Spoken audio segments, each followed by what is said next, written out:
First part, I just want a quick overview of when you finish with Eileen and all our documents that you have to start planning the patient visits. So we'll go through recruitment, the first visit, follow-on visits, and then you might have some unscheduled visits, and eventually you'll get to the final visit and close out. I've just put this up just maybe prior to the first visit.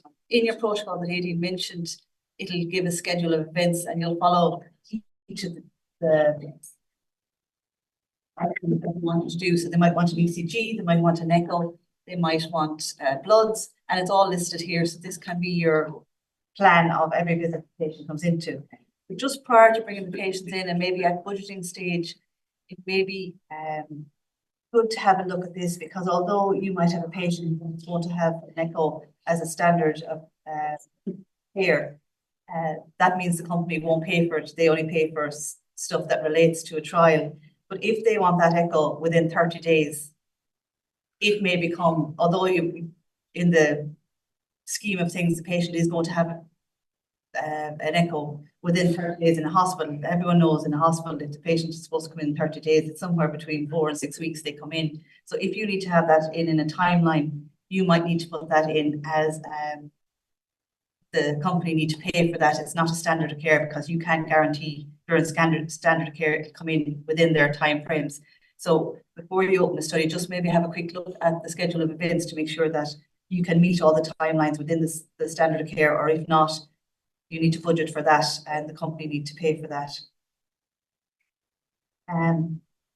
While all the INREC and HPRA and side file is being gathered, you know you're going to have a study on high blood pressure or on maybe a cancer trial, and you may have been gradually screening patients that came through your clinic. You may also have alerted other doctors that are in the hospital that you have a trial coming, and you're looking at this cohort of patients. So you may have a list of patients from your own clinic, from other hospitals, from some of your colleagues, from different clinics. Some trials you can actually go through their charts and collect patients' names from there. Posters are a really good way to recruit patients. These would have been submitted to ethics to be approved. So you might have posters around the hospital. If it's a drug trial, you might have them in local chemists. Media, social media, again, these have to be approved. They're getting more and more popular, especially within our cohort of patient trials. So they'll have them on Facebook, and they'll have them on TikTok. They'll have them in, might do a radio ad, and they'll definitely do the local newspapers. Again, that all has to be ethically approved. And some of these separately may have an online survey attached to what's on Facebook, or they may have it separately. And I know we had a trial that did a Facebook recruitment, and patients were at home and they clicked into it on a weekend and they answered all the questions. And then when they got the phone call on Monday, they went, "Oh, I didn't think that was real." So you may have to deal with that as well. We don't, and I don't think it's used here, but you can use trial recruitment companies. And again, they'll do the work for you. You can do an open day. You can hire a venue and do an open day on hypertension, or on say a cancer trial, or on bowel cancer, and you may, on that, then you tell them about any trials that are available to them, and you may recruit patients there. And then you look back, you may have actually done a trial that same cohort of patients or the same inclusion criteria required, so you might be able to use that. And of course, then we have databases in the hospital, likewise, that may meet the criteria. Then you have to contact the patient. So if it's a study that is within your own clinic, of course, when you see them at the clinic, you're going to talk to them at the clinic about what studies are available to them. Then otherwise, you might phone them, you inform them who you are, tell them about the study and see if it's something they might be interested in. And then you follow up by sending them an email with the patient information leaflet in, or you post it out to them. In the email or post it out to them, my contact details are on it. Whoever's ringing will give their contact details and email address. It's always highlighted in the communication that you send out that this is voluntary, that they can withdraw at any time, and that this is only for them to read, that they're not committing to anything by reading it, and they're not being signed up until they're ready to be signed up. The informed consent, that's what we send out with. It is the patient information leaflet, and some of them have the informed consent attached to it. It's all one document. Some companies have the patient information leaflet separate and the informed consent in two different documents. So in the informed consent, it explains that it's there to protect their rights. It says it's a voluntary, and they'll have a discussion with the PI or the sub-PI about what the study involves, what they need to do, how many visits there is, what the complications are. They have the ample time to answer questions. The patient, we review the information leaflet. You encourage them to talk to their family, their GP, and they might have someone in the family who's medical that they want to send it off to. They take as long as they want to review that information leaflet. And there may be a bit of interaction between, they'll come back and say, they have one question, you go back with that, and then they come back with another question. And once they're happy, they can come in for the screening visit, and then they can meet the PI again. The information leaflet is then signed, first by the patient, then by the PI. Then that whole process is documented in the patient's chart. And then you review the inclusion criteria to see, do they meet the full criteria to that study. Now you'd nearly be 99% sure before you've gone through all this that they do. One thing with the PIL, and Eileen mentioned, reviewing the PIL and making sure it has all the complications mentioned in it. That the other thing, and the very simple thing, is the line that the company put in the PIL for the patient to sign. The patient has to sign. They have to print their name, they have to sign their name, and then there's the date. And likewise, the PI has to do that as well. As Eileen said, you consider your audience. So if you're dealing with patients that are of a certain age, when they sign their name, they need the whole page, length of the page. And when they print the name, they need the whole length of the page. So just when you're printing your PIL, just make sure you give enough time, because if you have them to fit their print name in this spot and their signature in that spot, it won't work.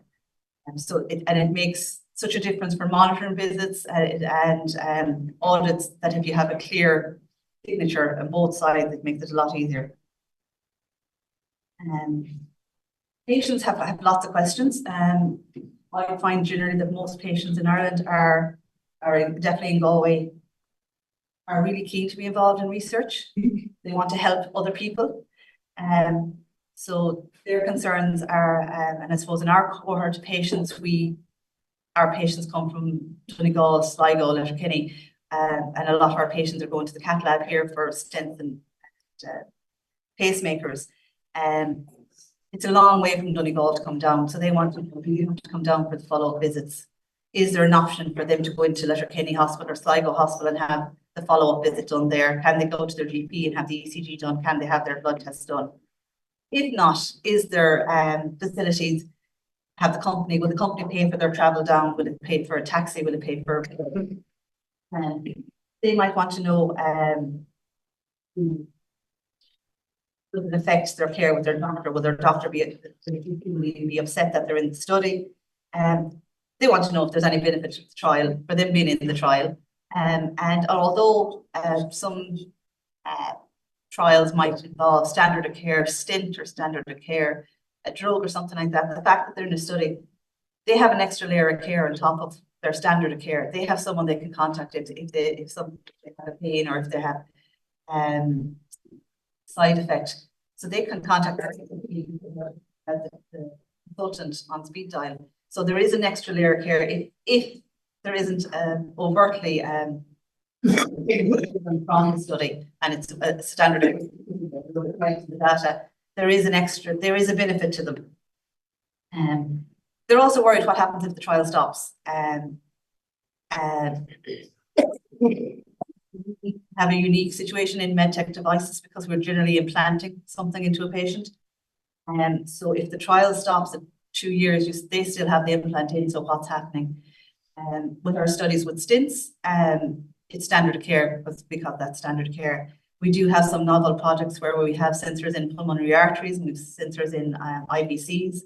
And what has happened is that the companies, although the study was 2 years or 3 years, they've extended it from 4 to 6 years, and now they're going from 6 to 10 years, because until that becomes a standard of care and there is a clinic to follow them patients up, you can't leave a patient without being followed up.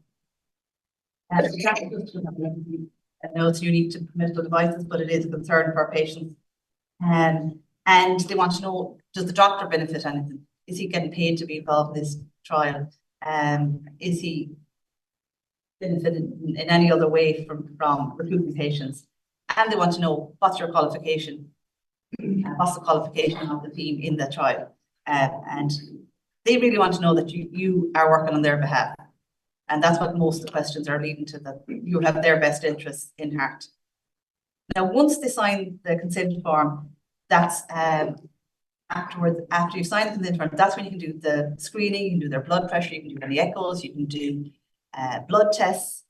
And that's when the clock starts as well, of if you saw someone on Monday, they signed the consent form, and by Friday they were involved in a car accident and broke their leg, you have to report that as an AE, unless it says in the protocol that they only want cardiovascular aids, or they have a list of specific AEs they want, but generally anything they want reported, and that starts from when the consent form is signed. Some studies in our world, they don't start the clock until they've had the procedure. So again, that will be noted in the protocol. So you have done a physical exam, there'll be lab tests, there might be some questionnaires, there might be some imaging, it might be CT, it might be an echo, and that's all done in the screening. And in some places, you have your inclusion exclusion at the time of the screening, that they met the criteria of the study, but you might have another inclusion because now you know that they've had their echo, they've had their CT, and they don't meet what you need in the inclusion criteria, or you've had a blood test and their kidney function isn't suitable for the study. So you might have kind of a stage 1 inclusion criteria, and also patients need to know that coming down for the CT or the ultrasound, because a lot of the time you're trying to book them into a standard of care list for their ultrasound or their CT or their X-ray, you can't maybe get all 3 of them on the one day, and that means the patient might have to come down 3 days to get that done, or they might come down, and that impacts on their home life, their work. They may need a letter for work that they need to be excluded. They might need prescriptions for extra medications. They might need expenses. Maybe you'll provide a taxi for them down. You might reimburse them their mileage. And then, of course, you always need to tell them at all stages that their data is protected and that it's anonymized, and you will your job is to ensure that it stays anonymized. So once you've done kind of the secondary screening, the patient is involved, you have made sure that there's been no adverse events between this consent and the screening. Now, just because they had an adverse event between the screening and maybe the procedure or the second visit, that doesn't mean they're excluded from the trial. They're still in the trial. It just means you have to record it. You review medications, and then if the study is randomized, it's this visit you did, the second visit, that they're randomized to either getting a drug or not getting a drug, getting a device or not getting a device, and being in one arm or another arm. And this part of the screening process would have been explained in detail at the first visit, to say that there's a possibility they won't get the treatment drug or they won't get the study device. You also then tell them about the side effects. You know, in our world, we have to tell them about it's a procedure, so they may have bruising, they may have pain at the site for a couple of days. In the medical world, we'll be saying you might be nauseated, you might be dizzy. Some of these side effects are normal and won't need to be reported. And some other ones are, and you need to tell the patient which ones you expect them to have and what the treatment is and what they should take to relieve that, you know, if it's for our procedures, you know, they take paracetamol or Brufen afterwards, you know, for medical devices, they might get an antiemetic for the first few days afterwards. So it's just to be sure that the patient is aware of what symptoms they should expect after the visits. At all times, as Eileen said, we comply with good documentation principles, and the patient should always have a contact number, contact day or night, if you have any issues. And the patient should ideally have a schedule of when their visits are due, so they can arrange time off work, or they can arrange a driver, or they can arrange babysitters. So we can give them a schedule of their visits, which is really helpful. As I said, follow-up visits, depending on the protocol, can be in person at site, can be by telephone, or some trials allow them to go to, you know, go to their GP and have the ECG or the bloods done, and that can be used as a visit with a phone call to back it up from the research side. You have to have an effective scheduling system. You have to have a reminder system. You're following these patients up. You know, maybe 1 month, 6 months, 12 months, 24 months. You might have 160 patients in your study, and you have to have some way of following that, and being aware that the visit is due, and, you know, not getting a reminder that, okay, such one's visit's due tomorrow. That's no good to the patient. They need a little bit of advance notice. And usually, you know, we use spreadsheets, but, you know, as long as you have a system that works, it doesn't really matter what it is. At every visit, safety and patient safety and their AEs are reviewed. You follow the study visit, you follow that schedule of visits on what needs to be done. Do you need to do bloods? Do you need to do waist height? Do you need to do waist circumference? Do they need a CT and ultrasound? Make sure the patient is complied with the instructions you give them regarding their medication or regarding medical device. Did they follow what you asked them to do? And it's key, one of the key parts of having a study, as well as having good data and having great, you know, recruitment numbers, the key thing then is to retain the patients. So by scheduling visits according to the patient's availability as much as you can within certain windows, by having a, you know, they have a direct number to contact, and by giving them clear instructions with clear scheduled visits, it helps to retain the patients and keep your trial on this setting. Of course, the pages are always updated if there's any change to the protocol, if there's any changes in the information that they need to get, and they're always informed if there's an amendment, and some amendments are substantial, so the patients would have to reconsent at that time. Depending on the amendment, it may be that you might have to send out the consent form to them for them to sign, or they may have to just sign it when they come in for their next visit. And again, that's the same. The patient meets with the consultant, the PI, they discuss the changes, the patient signs the form, the doctor signs the form. That whole process is documented in the site file, and the patient gets a copy of the consent form. Site file has a copy of the consent form, and then there's also a copy of that consent form gone into the medical notes. Just the one tip, and you know, when you've gone through H4A ethics, the site file, you've gone through thousands of patients to get your patients, you get your final patient in, you get them to get their drug, their first visit, and or their procedure, and you kind of go, that's great, everything's done. I don't need to worry about them now for 1 month, 3 months, whenever they come in. There's some other little bits of housework that you need to do, and this will be detailed in the protocol. Some trials want a GP letter to be sent out, and in the GP letter it'll say exactly what the trial is about.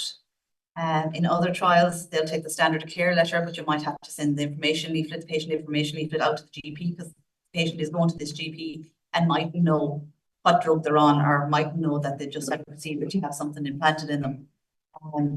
So it's an important part to make sure that their GP is aware. If there's a questionnaire involved at any of the visits, just sit with the patient, make sure they understand the questions, make sure that they need to either put an X in the box or a tick in the box. And if, advise them that if they still don't have to ask you again, just that you make sure that all of the questionnaires filled in. And again, the patient is supposed to comply to ALQAT as well, which is slightly more difficult. So you have to show them, if they make a mistake, how to cross it out, how to put in the little C, how to put in the date, and how to put in their signature. It becomes more problematic, I said, within the elderly, because by the time they've crossed out and done all that, it looks messier than it did before it started. But you have to follow the process. And the other thing is you have to watch out for any deviations. So if on that schedule of events, you forgot to do the waist measurement, or maybe you did the bloods, went to the lab and the potassium hemolyzed, they become protocol deviations, and each trial has its own way of recording that. Some, it's on the electronic database that you put in the deviation, with a paper copy of it. Some trials, the actual sponsor will send you the email to say that you have a protocol deviation, and then you email it. But it is important to record them and make a note and see how you can prevent it happening again. It's also important that the PI is aware of the protocol deviations, and you're going to have protocol deviations. Things happen, patients maybe a window for a visit, but it's how you try and fix that next time and how you record it is crucial. As I said, retention is key to any study. So the patient has to be the most important person in your world for that study. They need to know that they're valued and that their concerns are listened to and answered. You need to use transparent, clear and effective communication. And you might have to say something twice and just maybe ask them to repeat back what you said to them, so you know that they understand what you said to them. Because some patients and people hear what they want to hear and not what you're saying. Reimbursement for the visit. You tell a patient you're going to provide a taxi from Letterkenny down to Galway and back for every visit they have. It helps. They don't have to bother their family. They don't have to bother someone to drive down and drive up, and it really helps, because that might be the reason they don't get involved, because they don't want to bother. They don't mind doing whatever needed, but they don't want to have to ask the neighbour or the daughter or the son, or don't want to ask the mother or the father to mind the kids while they come down for the visit. As I said, inclusion of family and bringing more people that support the patient while they're in the study, the more compliant they'll be. Flexibility where it's possible. If you have a 10-day window for a visit, you bring the patient and say, I need you in between the 1st and the 10th, that they have their bid. They can pick a day then. If you ring a patient up and say, I need you in at 5 o'clock on 1st, it makes it harder for them. So give them the opportunity to kind of self-schedule within the window. Try at all times so that when the patient is in, it's a positive experience. It does help that we have our own consult rooms. They're not coming into the hospital. It's calmer. And that when you give an appointment for 2 o'clock on that day, it is 2 o'clock on that day, and it's not like the hospital that everyone's coming in at 2 o'clock on the day. The room should be comfortable and even with a smile, it helps. And then recognise sacrifice they've made to come and attend this visit. And at the end of when you have your last visit, you thank them for being involved in the last 3-4 years for their time. At the end of the visit, at the final visit, then at the end of the trial, there is always one last visit. You have to return the study medication or the medical devices that you might have on site, and by devices, it might be the devices that we implant, we might have spare ones, but it might be the blood pressure monitor, you might have got an ECG, you might have got a computer from the company, you might have to send that back to them. You have to review and make sure every adverse event has been covered to the best of your ability. As I said, there has to be discussion. We have patients, you know, that have stents in, and while they have the stent, they're not seen in the regular cardiology clinic, because we're seeing them. So when they come to the end of their study, we have to make sure that we have a referral pathway back to the cardiology clinic so that they're not lost. And just check the protocol to see if there's any issues or any events that they should have been told between their previous visit and this visit. They thank the patients in for their participation in the visit, and you then tell them that the results of the trial is available on the website, and you can say you can send them when the paper is published, you can send them the results, and you can send it also to their GP. Any questions?